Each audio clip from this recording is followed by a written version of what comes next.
TV, chamado urgente de Brasília. O repórter Túlio Amâncio, nesse momento, está com o ex-presidente Jair Bolsonaro e, a partir de agora, começa uma entrevista exclusiva com Bolsonaro. Túlio, boa tarde para você, boa tarde ao ex-presidente. Se em algum momento eu puder direcionar uma pergunta a ele, você me avisa, por favor, mas você comanda a partir de agora por aí. Por favor, Túlio. Túlio, está me ouvindo? Bom, nós já estamos, para quem está acompanhando pela live, com as imagens da sala onde o ex-presidente está com o repórter Túlio Amâncio, aguardando aqui um aval nosso, mas parece que há um problema de comunicação, mas a gente vê o ex-presidente Jair Bolsonaro já sentado ao lado dele, esperando para que essa entrevista comece. Se puderem, por favor, passar uma mensagem ao Túlio, basta um ok para ele começar. O comando está com ele a partir de agora.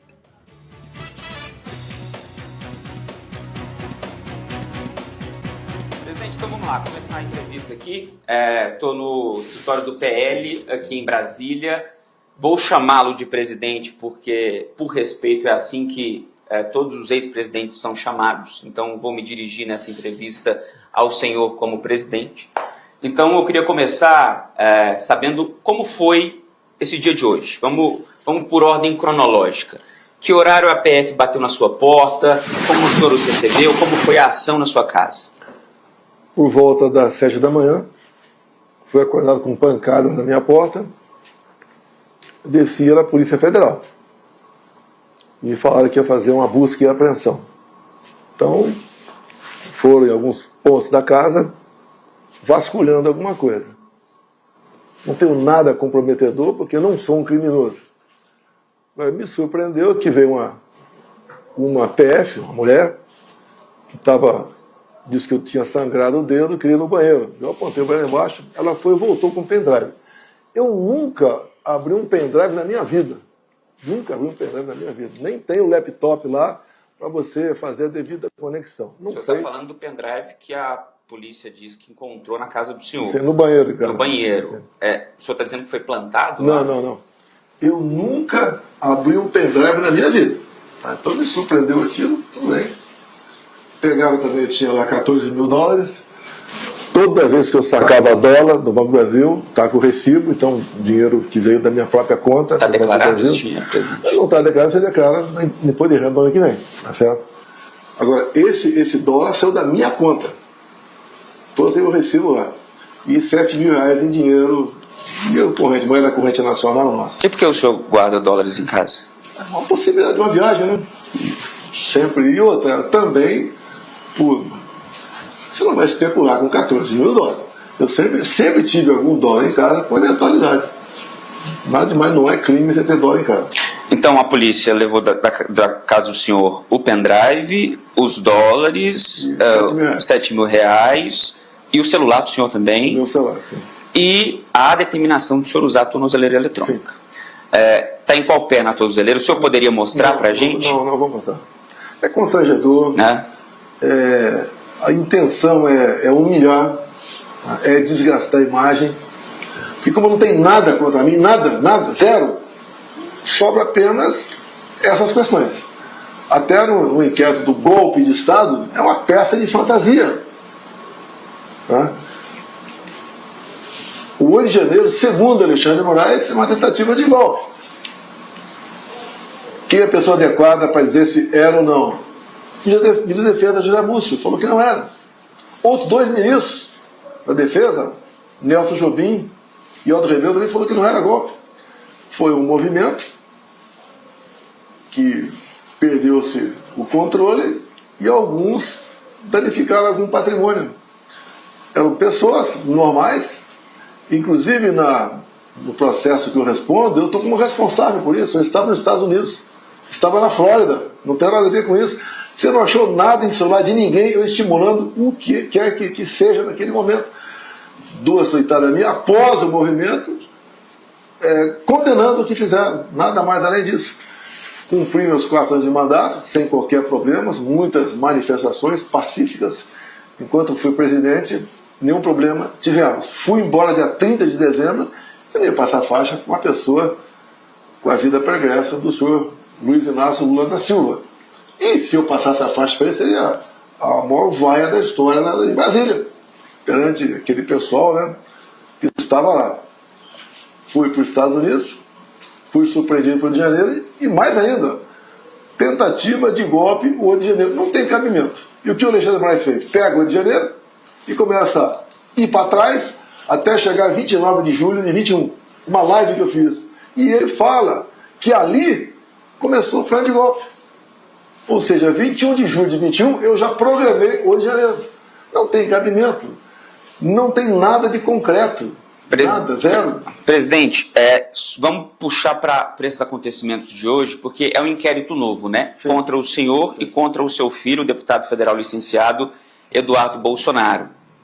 A PGR entendeu e recomendou ao Supremo que determinasse essa medida cautelar, que é a tornozeleira, que está em qual perna? Direita ou esquerda? Esquerda. Está na perna esquerda do senhor, porque havia também risco de fuga. Então vamos por etapas nessa decisão de hoje. O senhor cogita fugir ou cogitava fugir? Esse dinheiro em espécie seria para uma fuga? O senhor pretendia pedir asilo em alguma embaixada? Eu tenho um bom montante no banco. Em havendo uma fuga, seria bloqueado. E o dinheiro foi sacado ao longo dos meses. Você não vai fugir apenas com 14 mil dólares. Estou com o passaporte retido há 2 anos.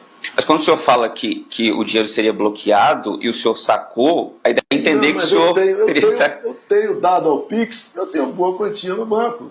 Não cogitei fugir para lugar nenhum. É uma medida que, no meu entender, extrapola a legislação. Desconfia. A própria Folha de São Paulo tem matéria falando que tem suposições apenas. Qual o objetivo disso, no meu entender? É a humilhação, nada mais além disso. Tá?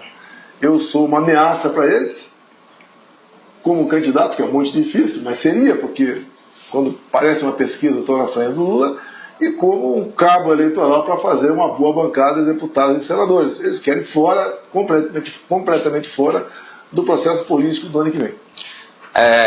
Com outras palavras, na decisão, o ministro Alexandre diz que a manifestação de Trump no último dia 7, onde ele faz críticas ao sistema judiciário brasileiro, ao governo brasileiro, impõe a taxação de 50%, que foi a gota d'água envolvendo o senhor e o filho do senhor. O que o senhor percebe nessa movimentação? Havia, de fato, o cálculo político de fazer com que essa influência de Eduardo mobilizasse a população brasileira, comovesse a opinião pública e acabou dando errado? O senhor acha que deu errado essa tentativa do Eduardo? Não existe lobby para você impor sanções em qualquer país. São fatos. Tá? O Brasil, através do Alexandre de Moraes, tem infringido a legislação americana, inclusive. Ele determinou dar uma ordem para que se prenda uma brasileira de dupla nacionalidade pela tuitada em 21. Isso é inadmissível você fazer nos Estados Unidos.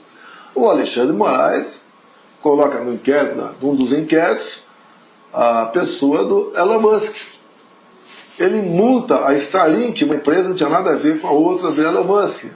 Em 21, Jason Miller, que hoje é um dos assessores do Donald Trump, ficou detido por 3 anos no aeroporto, depois de ele participar do CEPAC aqui em Brasília. São centenas de ordens ilegais e tidas como secretas para perseguir a direita no Brasil. Por ocasião das eleições, eu desconheço qualquer parte da esquerda, qualquer um candidato de esquerda ou influenciador de esquerda que tenha sido prejudicado. Somente a direita. Eu não podia fazer sequer live lá do Palácio da Alvorada. Eu não podia mostrar imagens do 7 de setembro, mostrar o Lula defendendo o aborto, o Lula ao lado de ditadores, o Lula defendendo ladrões de celular. E eu, do meu lado, ele podia me chamar de qualquer coisa, não tinha problema nenhum. Então houve uma mão pesada no TSE pró o outro candidato que o TSE apresentou como vitorioso. Como que o senhor está vendo, porque houve essa tentativa por parte do Eduardo Bolsonaro, né, houve esse movimento que teve sucesso por parte do Eduardo Bolsonaro nos Estados Unidos, né, isso é inegável. Não para taxar o Brasil. Não existiu esse movimento. Mas ele chegou a celebrar essa taxação. O que ele falou que era uma medida restritiva e ele impôs para vários países, não foi só o Brasil. Como algumas semanas atrás, outro lote de países entrou também. Ele está buscando aí uma paridade no tocante à taxação de produtos de um país e o dele. Mas no caso do Brasil, os Estados Unidos é superavitário e a taxação é de 50%, que não tem em outro país. O senhor não viu ali uma... Nós taxamos em média 60%.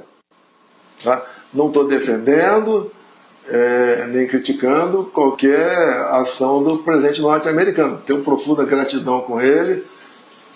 Tive um excelente relacionamento por 2 anos, quando fomos presidentes juntos.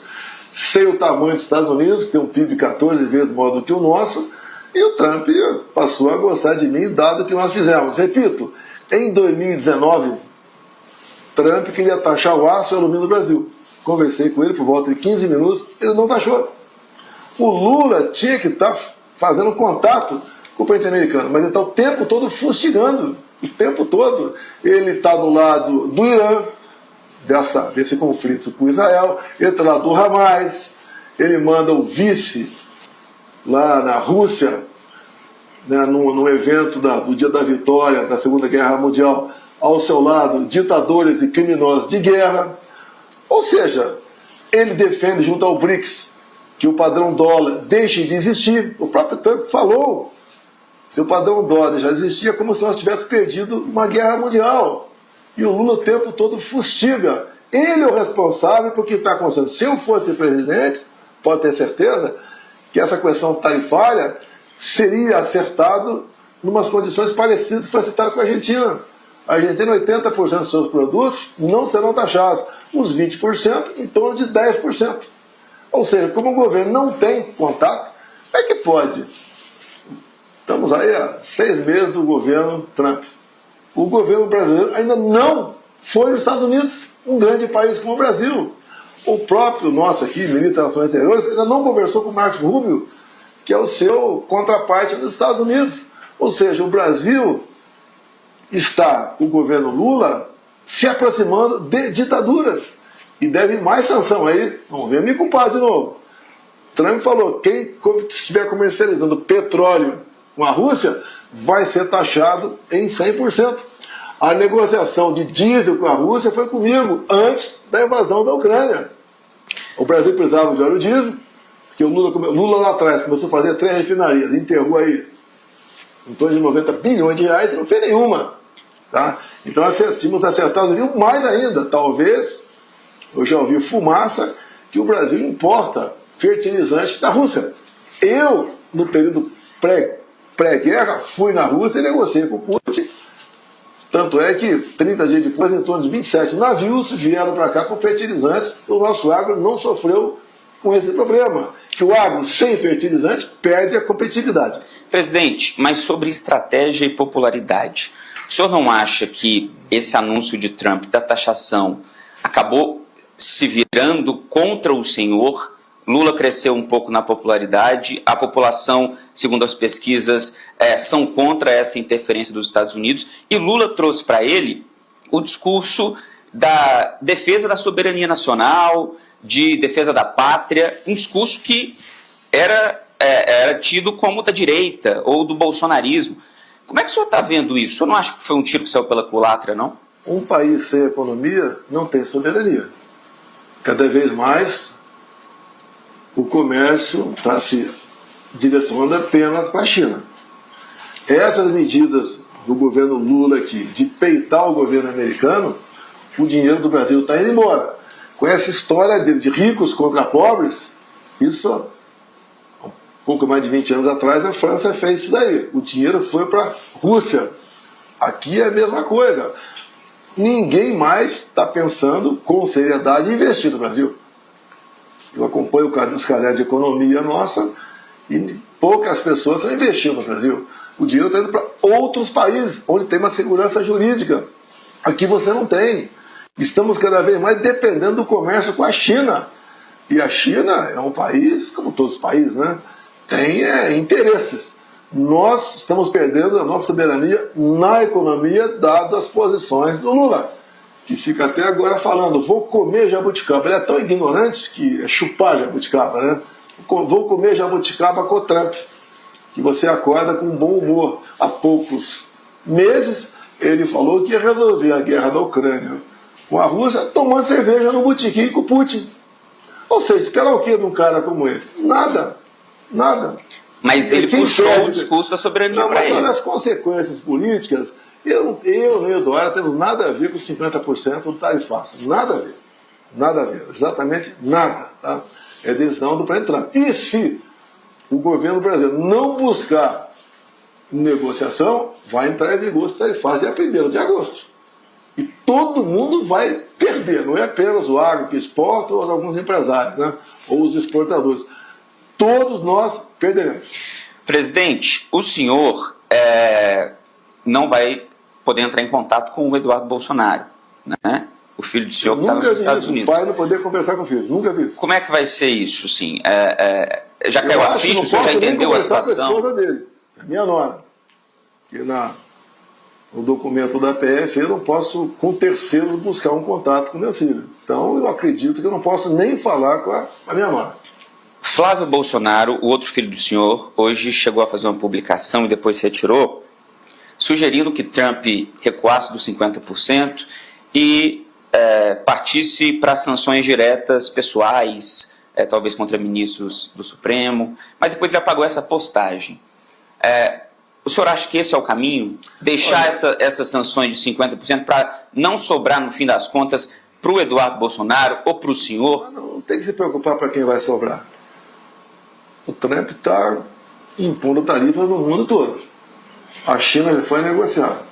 A Índia está na iminência de fazer um grande acordo que mexe com commodities, que obviamente o Brasil vai sofrer com isso. Quanto mais tempo o governo brasileiro demorar para ir negociar, pior é para todos nós. A questão da postagem do Flávio, ele não vai ceder para ninguém, o Trump. Ele tem para cada país, né, os seus interesses que é colocado na mesa. Ele tem, obviamente, algo com o Brasil. E alguém tem que negociar lá. Agora, eu lamento, temos um presidente da República que é um nanico na sua política externa. Lamento. Comigo não era assim. Presidente, isso que o Trump está fazendo não é uma chantagem com o governo brasileiro? Ele está fazendo com todo mundo. Não é com o Brasil apenas. Mas nas condições que foram postas, não. Porque ele está dizendo o seguinte: vocês dão anistia para o Bolsonaro, que eu tiro as tarifas. Bolsonaro. Não vi escrito não com essas palavras, né? Ele diz para parar a caça às bruxas. Alguém tem dúvida que é uma caça às bruxas? Quando há uma tentativa de golpe, ou um golpe em qualquer lugar do mundo, em poucos minutos você fica sabendo aqui no Brasil. Um colega meu de Israel, conversei com ele outro dia, ele perguntou que golpe é esse que o Mossad não estava sabendo. Golpe foi dado, tirando o Lula da cadeia, anulando todos os processos, porque quem tem duas condenações em duas instâncias fica inelegível, e depois colocando na cadeira presidencial. Um trabalho feito pelo sistema brasileiro. Ninguém tem dúvida disso. Eu me elegi presidente em 2018, um aborto da natureza. Sofri sim uma tentativa de assassinato. E sofro até hoje. Por isso é que, como o Trump sofreu lá, um tiro que pegou na orelha dele. E o Brasil aqui, tá? Até o país do meu mundo, eu vi um conceituado jornal aí, europeu, dizendo, fazendo meia-culpa, que eles erraram apoiando o Lula. Porque o que chegou fora do Brasil, graças ao trabalho da imprensa, a nossa parcial aqui no Brasil, que eu era uma ameaça à democracia. Passei 4 anos dentro das 4 linhas. Sofria pelo menos uma vez por semana uma ação do Supremo contra o nosso governo. E o nosso governo terminou 22 superavitado em 54 bilhões de reais. Criamos o PIX, que agora está dando uma certa confusão por aí, né? E criamos o PIX, que é algo que nenhum país do mundo tem. E hoje em dia você não consegue ver sem isso. Você transfere recursos para lá, para cá, a custo zero, de forma instantânea. Os banqueiros e quem operava cartões perderam em torno de 20 bilhões de reais com o PIX. Nós não taxamos o PIX. Fizemos muita coisa pelo Brasil. E o que eles temem é uma volta minha. Lógico, deve estar mais difícil, porque eu estou sendo julgado e investigado com parcialidade. E agora querem me tirar não só da disputa eleitoral, como de eu participar como cabo eleitoral das eleições do ano que vem. O senhor espera sanções a Moraes? O senhor trocaria sanções ao governo brasileiro por sanções ao Moraes? Quem sou eu para te falar isso aí? Não existe um contato meu com o Trump sobre o que está acontecendo no Brasil. Mas existe, ele tem uma Eduardo... profunda consideração comigo e eu tenho com ele. Por ocasião da sua posse, ele convidou apenas 4 chefes de Estado e eu, que era ex-chefe de Estado. Não fui porque o Alexandre de Moraes não liberou meu passaporte. Isso fica tudo marcado lá, né, na memória do governo brasileiro. Como vai ser agora, presidente? Vamos pensar a partir de agora, então, que o senhor não pode sair de casa à noite, não pode sair aos finais de semana, não pode conversar com investigados, não pode falar com o Eduardo Bolsonaro. O senhor está inelegível, mas o senhor pode articular politicamente ainda. Como isso será feito a partir dessas restrições? Não, eu vou continuar fazendo experiência aqui no partido. E não pode entrar nas redes sociais, a rede publicar nas redes sociais. Eu acho que é a que mais interage no Brasil. A esquerda vai crescer com isso. Porque tudo é pensado. Tem método. Tem método. Você acredita que tem uma jogada casada do governo com o Moraes? Eu vejo pesquisa por aí, onde entra legislativo e depois Supremo / Executivo. Então o Supremo, lamentavelmente, está sendo arrastado por um local político, que não devia ser assim. Quando se fala em anistia, né? Lá atrás, quando foi apresentou para a anistia, queriam botar no projeto a minha anistia sobre inelegibilidade, que eu não estava no 8 de janeiro. Eu falei, não, é só o pessoal que está preso no 8 de janeiro. Assim foi feito. O relatório da Polícia Federal não me bota no 8 de janeiro, porque eu estava nos Estados Unidos. O Paulo Gonet me bota no 8 de janeiro. Porque daí entra tentativa violenta, armada. Nenhuma arma foi apreendida pelas polícias legislativas da Câmara e do Senado. É uma farsa esse projeto, é uma caça às bruxas esse projeto, esse processo. Só ler alguma coisa, acreditar no que eu estou falando, porque eu não tenho nenhuma intenção de mentir sobre nada, que você vê que eu fui um estorvo para o sistema ao longo de 4 anos. Você praticamente não ouviu falar em corrupção do meu governo. Você pega o Porto de Santos, pegamos com prejuízo de 500 milhões, entregamos com lucro de 500. Para onde ia ser R$1 bilhão? A mesma coisa em Itaipu Binacional, que só produzia energia, mais nada. Nós baixamos 45% a tarifa em dólar da energia de Itaipu. Fizemos segunda ponte com voo de 470 metros. Aumentamos o aeroporto de Foz do Iguaçu. Atendemos com pequenas obras quase 60 municípios do entorno do lago. Asfaltamos em 43 quilômetros a boiadeira. Sobrava dinheiro, porque não tinha roubalheira, não tinha corrupção. Esse foi o nosso governo, onde você tinha orgulho de conversar com o ministro. Hoje, você perguntar para o povo na rua, me dá o nome de 3 ministros, não sabe.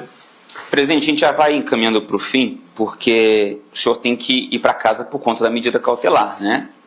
Pelo trânsito e tal, sua assessoria pediu para a gente encerrar antes das 5. Então, eu queria primeiro ver com o senhor a decisão de não mostrar a tornozeleira. Por que o senhor decidiu não mostrar? É humilhante, é degradante. Eu tenho vergonha de falar que estou com uma tornozeleira, vergonha por eles. Qual o risco que eu ofereço à sociedade? Qual o risco de fuga? Qual o indício que eu tenho que poderia fugir? Que poderia ir para a embaixada? Estou aqui. Quando fui para os Estados Unidos, em 30 de dezembro de 22, poderia ter ficado por lá até hoje. Tinha proposta de ganhar emprego lá. Várias propostas de pessoas do ramo imobiliário, por exemplo, que está indo uma corrida há algum tempo de brasileiros para a Flórida. Podia também resolver voltar para cá 3 meses depois, correndo o risco de ser preso no aeroporto por algo que eu não fiz. E nem esses coitados que estão presos fizeram. Só quem não tem nada na cabeça diz que o 8 de janeiro foi uma tentativa de golpe. O próprio ministro da Defesa, José Múcio, falou que não foi. Querem construir isso fazendo pesca probatória, telefones em dispositivos eletrônicos. O senhor está com medo de ser preso? Eu já estou com 70 anos de idade, não tenho preocupação com medo de mais nada. O senhor não pensa? É uma injustiça, é uma covardia, é uma injustiça me prender. Nada eu fiz de errado. Se tivesse feito de errado, não estaria aqui. Estaria cuidando da minha vida, fugido por aí, né? E estou aqui. Como vai ser a sua rotina a partir de agora com essas medidas cautelares impostas? Vou ter que seguir, né? O máximo é 9 horas em casa, sábado e domingo em casa, feriado também, até às 6 ou 7 da manhã. Não posso conversar com meu filho. O senhor conversava com ele em que frequência? Dia sim, dia não. Tá?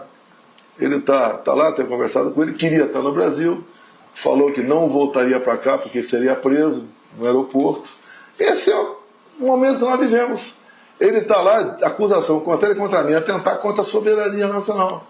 Você buscar o parlamento americano é atentar contra a soberania nacional. Ou seja, o Alexandre de Moraes escreveu nessa busca e apreensão de hoje que o parlamento europeu está tentando contra a soberania brasileira. Aqui não tem cabimento isso aí, não para em pé. Presidente, o senhor diz que está sendo perseguido para não participar do processo eleitoral próximo. O senhor, no momento, está inelegível, então não pode participar.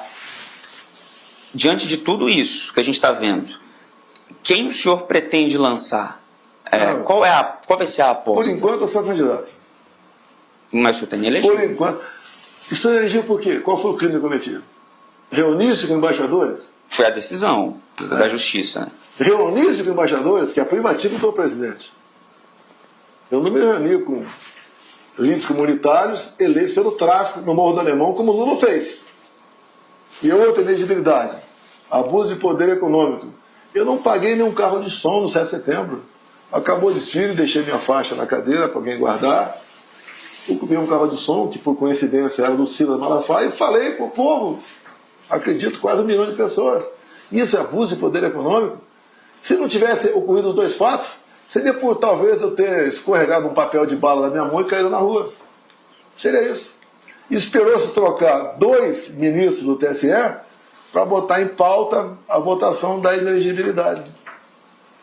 Presidente, agradeço pela participação, como eu disse no início, em respeito, como a gente trata todos os ex-presidentes. Durante a entrevista eu chamei o ex-presidente Bolsonaro de presidente, porque é de praxe um respeito que a gente tem pelas autoridades. Agradeço o senhor pela participação. Conforme combinado, a gente encerra a entrevista antes das 5, porque o ex-presidente tem que ir embora cumprir essa medida cautelar. O senhor gostaria de mandar alguma mensagem antes de encerrar? O meu filho está fazendo um trabalho nos Estados Unidos muito maior do que faria se estivesse aqui no Brasil. Aqui ele poderia até estar preso já. Ele está lutando pela nossa liberdade, pela nossa independência e contra a ditadura imposta pelo ministro Alexandre de Moraes. Volto com vocês nos estúdios. Obrigada, Túlio Amâncio. Obrigada ao ex-presidente Jair Bolsonaro. Durante essa entrevista que foi conduzida pelo Túlio Amâncio, nós não pudemos fazer perguntas porque o ex-presidente Bolsonaro não nos ouvia, nem mesmo o Túlio conseguiu ouvir a gente aqui do estúdio da Rádio Band News FM, mas abordou aí os pontos principais. Se você está chegando agora, pegou só o finalzinho dessa entrevista, ao longo da conversa com Túlio Amâncio, o ex-presidente negou que tenha feito qualquer ato errado que justifique uma condenação, mas não chegou a dizer que tem medo de ser preso. Diz que está com 70 anos, que seria uma injustiça se fosse preso. Negou também que tenha feito qualquer articulação política pelo tarifaço de 50%, embora o próprio filho dele, deputado licenciado Eduardo Bolsonaro, tenha comemorado a carta em que foi anunciado por Trump esse tarifaço e dito que foi um sucesso das articulações dele. Os trechos principais dessa entrevista e a cobertura completa sobre a decisão do Supremo hoje, que determinou o uso de tornozeleira eletrônica por Jair Bolsonaro e também várias medidas cautelares, como a gente já trouxe aqui ao longo da última hora, você acompanha logo mais no Jornal da Band.